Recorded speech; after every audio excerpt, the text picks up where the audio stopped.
Buenos dias amigos, and welcome back to Retro Lucha TV. It is I, the undefeated luchador with a record of 0 losses, 0 wins, and 0 ties, El Ojo. We are back with the 4th film in the Las Luchadoras film series, with the title Las Mujeres Panteras. Released in 1967 and directed by Rene Cardona, this is actually the last film in the series starring Elizabeth Campbell. Unfortunately, this film does not include the great Loretta Velasquez returning to reprise her role as Gloria Venus. She would be replaced by Ariadne Welter for her one and only appearance in the film series. But this film does feature a villain played by Yolanda Montes, also known as Tongolele, an American-born actress who also starred in the 1971 Boris Karloff film Isle of the Snake People. She passed away earlier this year. May she rest in peace. So, does this film deserve the title of the best film in the Las Luchadoras film series? Let's find out. We get a deco title card of Las Mujeres Panteras over previous matches. Opening shot, a panther's lair with cool pyro. It actually looks like they put money and effort into designing the set. There are so many people and cool effects like fire and smoke and even lightning. The main sorceress, Edith, says, "O Satanasa, ruler of darkness, spirit of evil, us, the creatures at your service, call upon you for strength." The sorcerer gives exposition by telling Tongolele, 200 years ago the grand priest Elohim was killed by the flaming sword, by the warrior named Pietra Santa, or Holy Stone in English, and Elohim was sentenced to the Shadow Realm.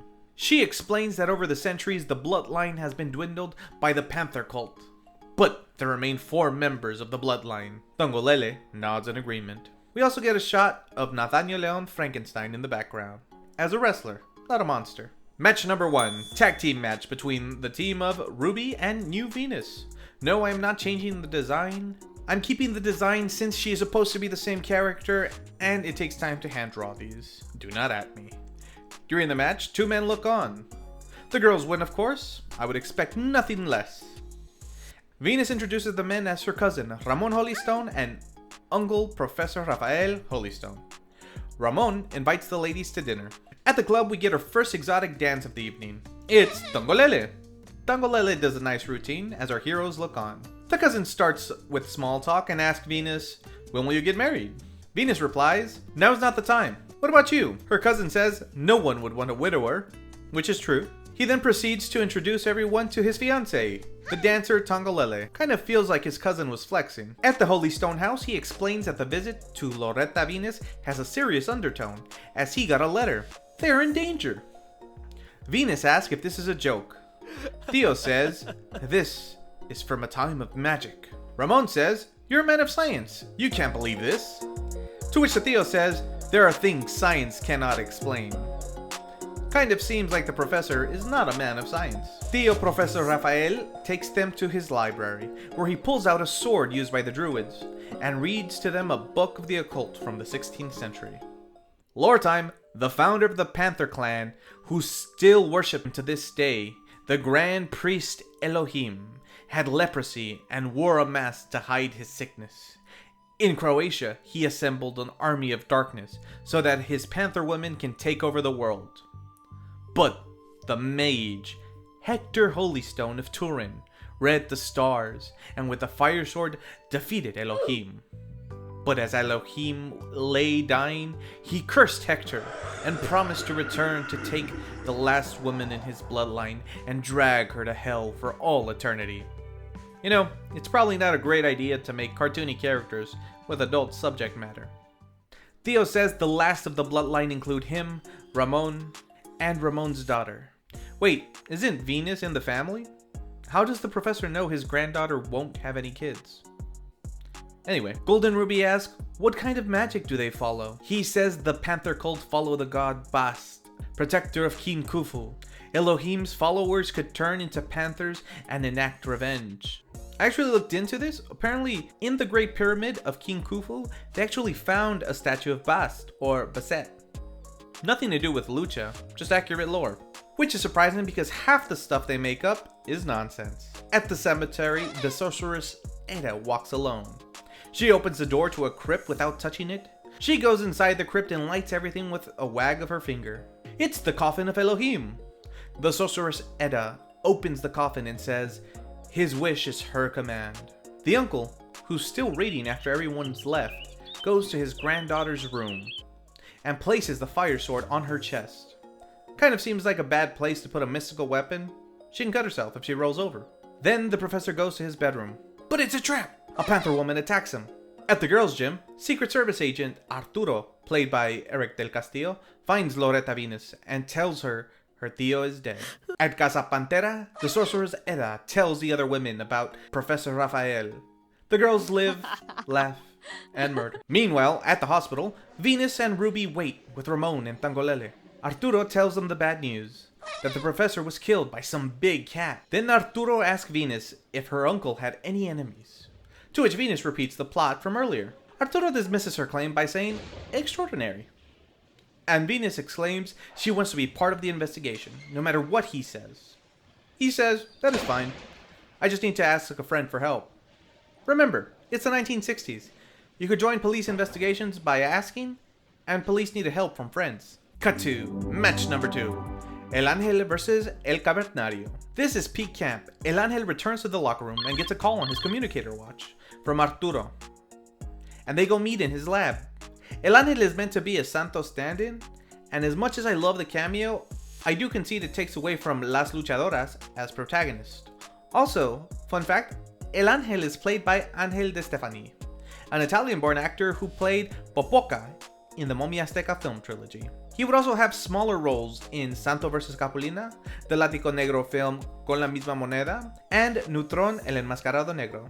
These are all films I will go over sooner than later. Thankfully, we don't need to hear the plot again, but we find out they have teamed up in the past. Arturo will watch the girls, and Ángel will watch Ramon. We also find out that Ángel invented the communicator watches they use, and even invented a bulletproof and fireproof cape for materials used by astronauts. Arturo takes the elevator and leaves. Ramon and Tongo go back to the professor's place, and Tongo tries to eat the pet bird, but the bird gets a heart attack. Ramon comes back with his daughter, Paquita, but Tongo is nowhere to be found. She was hiding in the closet to scare them. Ramon tries to introduce Tongo to Paquita, but Paquita runs away because she doesn't want a stepmom.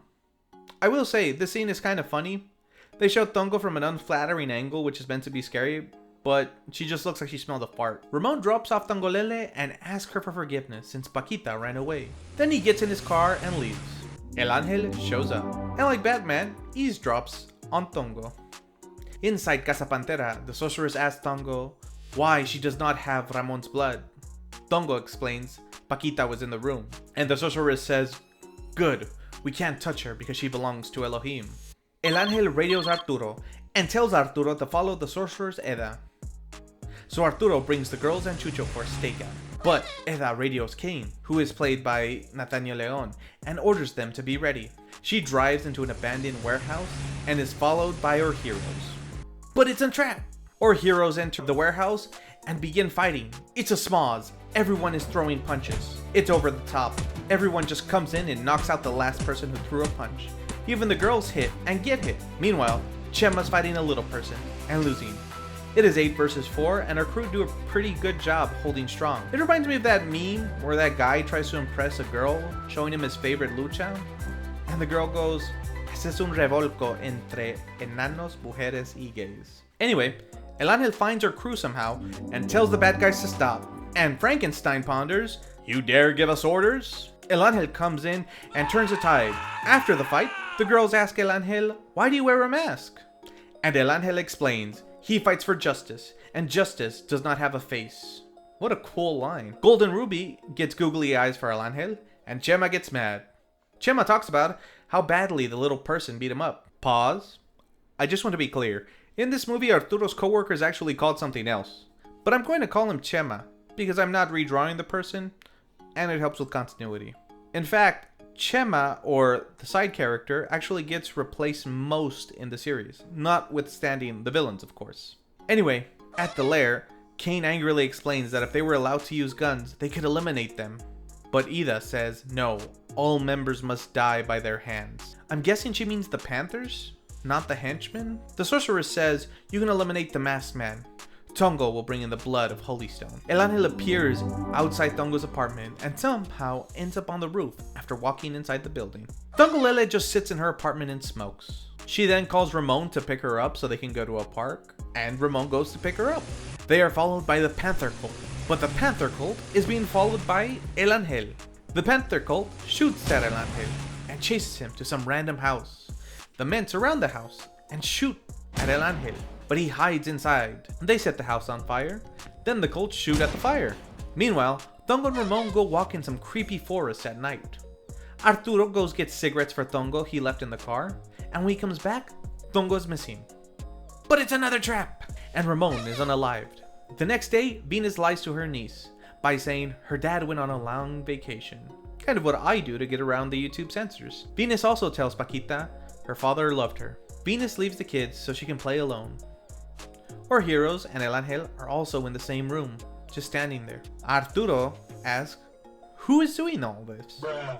Meanwhile, at Elohim's tomb, the sorceress gives Ramon's blood to him and brings Elohim back to life. At House Holystone, the girls are playing cards, and Arturo says the girls will have 3 agents posted outside. El Ángel drives by and leaves a watch with the agents to call him if they need anything. The girls, meanwhile, get ready for bed. Elohim, later that night, comes in and one-shots the guards and heads inside the house. One agent calls El Ángel for help. The dark priest Elohim goes into Paquita's room, but she has the fire sword, and Elohim leaves out the window. El Ángel comes back and checks on the luchadoras first, then Paquita. At the Panther's den, the sorceress is upset because they need Paquita for Elohim. So she has a plan.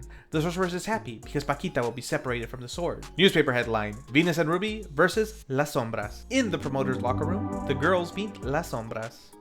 But Las Sombras just stare at Paquita.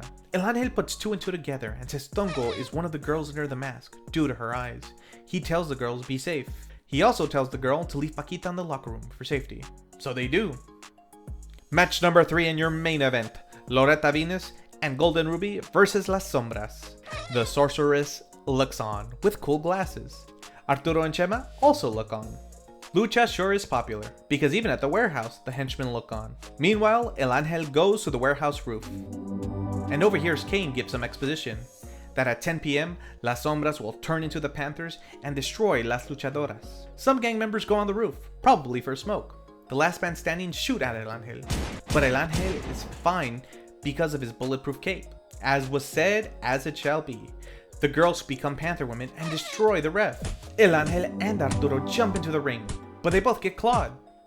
The heroes form a posse with the police and chase after Las Mujeres Panteras. One of the cops gets wrecked by one of the Panther women, and she gets shot. Our heroes continue to look for the other Panther. The sorceress cries and tells everyone her only solace is that Holystone will die. Our crew goes back to the lockers, but Paquita is gone. They take the sorceress to the Holystone house and threaten her with the fire sword, and she tells them where they took Paquita. She tells them she's at the cemetery, back and to the left, where the crypt is at, the one that belonged to the Sangrioto family. The sorceress says, Elohim, great teacher, forgive me.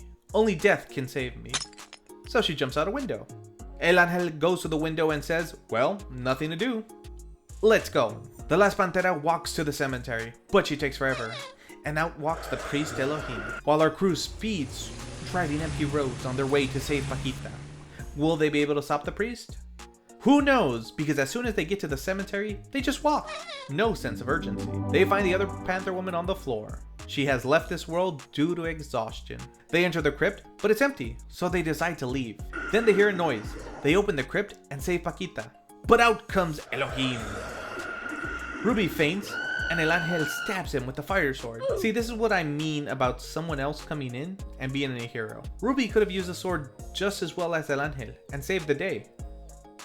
Anywho, back at the Holystone house, they say this is over. And before Venus says thank you, El Ángel disappears. Arturo explains, El Ángel is a hero, a real hero. Those who are few nowadays, those who fight for humanity. El Ángel is back in his lab, and he hangs his mask. Fin. Well, that was something. It was definitely fun and campy. I did not enjoy El Ángel defeating the Dark Priest. If you were going to do that, just call the movie El Ángel. The film was very enjoyable. It had cool sets, cool effects, interesting story, cameos, and tongolele. Overall, a fun film. This has a lot of tropes of a lot of later lucha films. Before the team-ups became a mainstay of this genre, this film really encapsulates what I think of when I say lucha film. It is also the last film in the Las Luchadoras film series that is black and white. But no need to fear, lucha fans, our heroes return in color. So was this the best luchadora film in the series? Which one's your favorite? Leave a comment below and let me know, because there are a lot more luchas at tres caidas coming your way. How did a book from the 16th century know that Elohim still had followers? That book's like 400 years old. Wait, if there's only 4 in the bloodline, does that mean Venus's mom is part of the bloodline? Is Venus's mom last name Venus or Holy Stone? Did her mom pass? Is Venus a Holy Stone? Is Venus a millionaire? Or was that only for the movie Las Lobas del Ring?